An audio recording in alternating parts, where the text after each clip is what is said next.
to level with points with West Ham, Jeremy. Yeah, no, it was a very important game to win. You know, we obviously didn't make it as easy as we would have liked to. But at the end, I think it's well deserved. We should have won that game by 2 or 3-0. We had the chances, we had the pen. They haven't created much. They've had that chance because of Ramsdale kind of mistake when he missed the ball, but that's about it. So I think it's well deserved, and it was an exciting game, and I think we've done well, yeah. Jeremy, enjoyed your company as per usual. Thanks for popping to the Emirates today. Many thanks to everyone who's emailed in, who's tweeted in, because you're going to get your thoughts aired by AD and Nick next. We'll get social media reaction. We'll get some statistical analysis as well. Hard fought at Emirates this Sunday afternoon as we hand you back to the boys in the studio. It's finished here. Arsenal 1, Watford 0. Yeah, thank you very much, fellas. I hope to see Jeremy dancing like he was on Soccer AM yesterday on Sky. 3 points for Arsenal. Clarky, back with me. Where's the moves from you? Yeah, Hey, I'll do a Jeremy impression, yeah? He was loving it. He was loving it. If you haven't seen it, yeah, you've got to have a watch of Jeremy pulling out the moves. Right, 1-0 to the Arsenal then. I mean, look, it's not too much to say about the game. It wasn't a classic, to be fair, but I mean, all that matters is the points on the board going into that next match. I know there's an international break, but that next one is Liverpool away, so we needed the 3 points. I think today. so, yeah. To get to 10 unbeaten is a milestone, isn't it? And look, we never looked like we were going to lose this game, that's for sure. I mean, Watford offered very little. I mean, we were in control. 1 or 2 scares. There was one scare, wasn't there, at the end, where Ramsdale made a slight mistake and King couldn't score from the angle, but that aside, it was comfortable without ever being thrilling. I think that we did enough to win the game. But yeah, we'll certainly play better and probably drop points at some stage this season. I think Dan Rowe there just described it as workmanlike. I think that's kind of what it was. Yeah, and it's funny, isn't it? Obviously, Aubameyang will probably be disappointed that he didn't get a goal today, and he actually cost us one when Martin. Kind of two, when you include the penalty. When he slid in to try to poach Ødegaard's shot. If he'd have left it, it would have been 2-0. Yeah, look, on another day we win this 4-0, don't we? Yeah. Little things didn't go for us today, but yeah, it was Noba's day, that's for sure. I personally wouldn't have minded Lacazette to have a go right up front, on his own with Ødegaard behind him for the last 20 minutes. But yeah, the captain stayed on, and look, he almost got himself a second goal. I think he worked hard again. He dropped in on 2 or 3 occasions during the game to break up play with really good attitude. Once he did it on the edge of our own box, actually. So he really is leading by example, Oba. Even though this wasn't his day, people will probably criticise the fact that he cost us a goal, he missed a penalty. But again, his work rate was fine, and I think the manager would have been pleased with his contribution. Yeah, and that's the way it goes as a striker. Sometimes, when you're scoring goals, you're the man, and when you're struggling a little bit, less so. But he's been in good form. I'm sure he'll bounce back from this game. Of course he will. Yeah, and look, we've got 2 weeks now to sort of, obviously some players are going away, some are staying. I quite like the fact that we're coming off the break to play Liverpool. I think that Liverpool will have had a lot of players away on international duty. You never know what's going to happen. They've already lost Roberto Firmino, haven't they, to injury? We don't want to wish ill on others, but Salah and Jota and Mane and guys like that, they'll be travelling long distances. So it might be a good time to play them. And look, we can at least go there with the confidence of this unbeaten run and a few clean sheets. We're not giving up that many chances. It's not the fortress it once was as well, Anfield, is it? I mean, a couple of weeks ago, who went there and got a draw? Brighton. Brighton went there and got a draw, didn't they, a couple of weeks ago? So, look, we're big underdogs, but we can go into the game feeling quite good about ourselves. And look, I think there's a resilience about the group and a determination to keep clean sheets that can make us competitive at Anfield. But, right now, they're definitely a stronger side. Yeah. Well, we'll deal with that match when it's time for us to deal with that. Right now, we're talking about our victory over Watford, of course, here at the Emirates. Let's have a look at the first thing that we learned from today's game then, and it is this. Fine margins denied Arsenal a comfortable win. We kind of touched on it, but you've been having your say as well. Sebastian here saying the score could be 4-0, and I'd still say we're unlucky. It's not even more. Another one here saying Arsenal consistently looking dangerous, but failing to score is fine. The goals will come. Be more worried if the chances weren't there.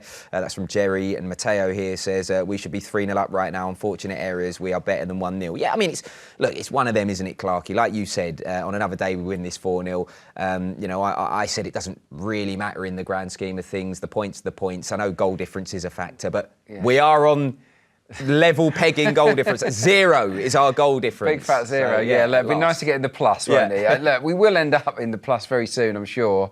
But yeah, I think today was a day you'd love to have won 4-0, and it could easily have happened. The Saka incident is unlucky because Foster is ahead of the ball, and how often does that happen? Not very often. And Saka wasn't to know that, nor was anyone really. The Oba one is just an instinct of a striker looking to get himself a tap in. Of course, in hindsight, he would have held back and left it, and there are other things that happened. Obviously, the penalty as well. So yeah, if Watford had been spanked 4-0 today, they wouldn't have had too many complaints. I think in terms of expected goals, they were 0.43. We were only around 1.4, something like that, over the course of the 90 minutes. Might have gone up towards the end, but we were under 2 expected goals. So even though those opportunities went begging, we didn't carve out that many opportunities. I don't think we tested Ben Foster enough. Everyone played okay. Like Saka was good. He was very bright every time he got the ball. Smith Rowe, contributed, and Oba and Lacazette too. But I don't think any of them were at their searing best. Well, someone that's getting a lot of plaudits online because, it's not easy when you're in and out of a side and you're not playing is Ainsley Maitland-Niles, and that is the next place we're heading for what we've learned from today's game. And we can see here Ainsley Maitland-Niles proved to be an able deputy for Thomas Partey, who was out today with a slight groin strain. Mark here saying Maitland-Niles should definitely stick around for when Arteta's playing a 4-3-3. He'd be so valuable for that. Again, though, credit to Arteta's talent ID that he recognised Maitland-Niles' potential to tuck in there from right back. Catch 21 here says Ainsley Maitland-Niles these days. Wow, he's turned into prime Iniesta. Whoa, that's a big call. I know, right?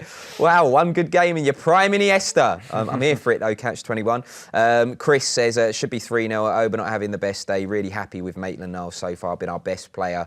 And Emile Smith-Rowe is showing a consistent end product. Yeah, just a word on Ainsley really, because we did mention it before the game and at half time. He was having a good game, and when you step in for a player like Thomas Partey and the role that Partey plays for the side, he's a big miss. So it's a big void to fill, and Ainsley did well today. I think the key is to not try and pretend to be Thomas Partey. Play your own game, and he did that today. And what I liked about it, he kept his discipline. Sometimes he gets a bit carried away and he'll go on a dribble and end up on the right wing and leave a little bit of a hole if possession's lost. But he kept nice and central today. Didn't go walkabout, and he made some good tackles as well. I think over the course of the 90 minutes, him and Tommy Asu were having a bit of a running battle. I think they ended up on 5 or 6 tackles each, which is good. You want to see your central midfielder putting his foot in. His passing was good. He didn't give too many balls away, and yeah, I thought he was neat and tidy. Really, it was a no frills performance, but that's what we like. And he certainly. There weren't too many groans when Ainsley had the ball, and if you give it away, you get a groan. I don't remember too many of those today. So I think he can go away with his head held high. And look, he's now next in line, isn't he? He's probably 4th choice, with obviously Partey, Xhaka and Lokonga ahead of him. But he's getting there. He's higher in the pecking order than he was. Yeah, and he got man of the match on the TV coverage over here as well. So, recognised his talent there, which is quite nice. The next thing that we learned from today's performance, is about another Hale End boy, and it's about this guy, Emile Smith-Rowe, and Benjamin White, actually, pushing for England places. That's gathering pace, that's for sure. I even tweeted about this because I feel like Emile Smith-Rowe should be in. Orbinio here said Emile Smith-Rowe has 6 goal involvements in his last 6 Premier League games, 4 goals, 2 assists. Gunner since '96. All in capitals this, so it's shouted. Imagine I'm shouting this. Who else but Emile Smith-Rowe? The boy's on fire. Brilliant shot from outside of the box, but we need to talk about Benjamin White's run from a centre-back, might I add. Come on, Arsenal. And this is from Luiz. Benjamin White, that's the tweet. Simple. Simple as that. Got the name right, though. Yeah, right. And then here, love this. Emile Smith, 3 in a row. There we go. Terrible, shocking. It's a shocker, but we like it. I'm here for the cheesy jokes. A word on both of their performances. Smith-Rowe first, I guess. Yeah, good goal, wasn't it? He wasn't in the game that much, not as much as maybe I would have liked to have seen. I think when he was involved, he was positive and busy, and he did all the things that you'd expect him to do. But the finish was good, wasn't it? So the moment it falls to him, I think I'd already tapped you on the back before it hit the back of the net. I could sense that one was going to happen. We jumped up in the press box, which isn't normally the done thing in the press box. But I was like, no one can see us. Whatever. We need this goal. But it was a great finish, and he just looks like a player that's so confident at the moment. You know, in terms of his finishing, crisp, striking the ball nicely.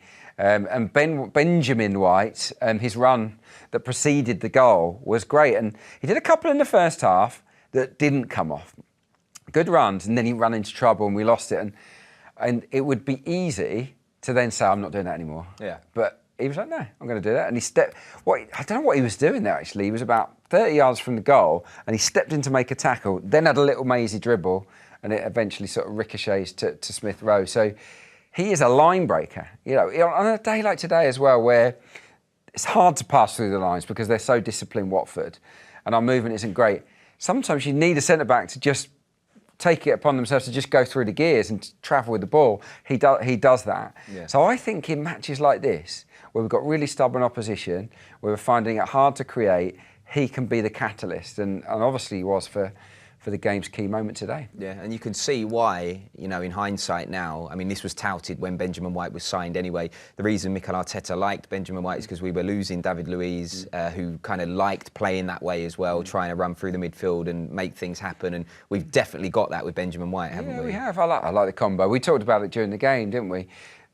We like this White-Gabriel combination. Yeah. I think everyone does, don't they? They look to complement one another. You know, both quite aggressive. They'll both get stuck in and get tight to players and nip in front, which is good. But they've got the pace to cover as well. And on the ball, both are good. You know, both are really good players. Both can pass. Both can come out of defence if it opens up. So, yeah, I think our recruitment in the centre-back department with those two is spot on. And look, bar an injury, that's the partnership with, especially with Tomiyasu, the other side, who had another good game today. I thought. That's three proper defenders, and then you've got, you know, Tierney or Tavares.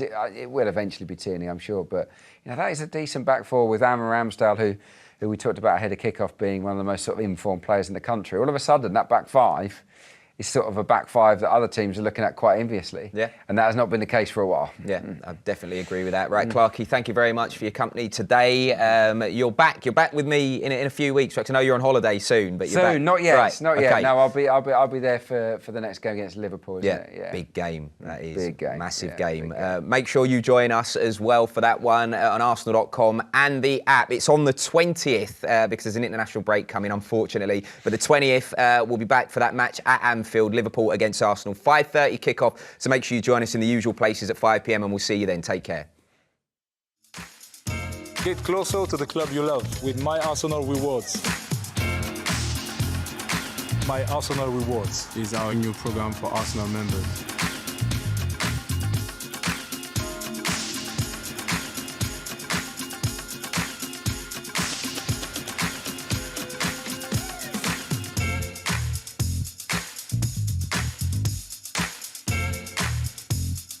A chance to play on the pitch at Emirates Stadium.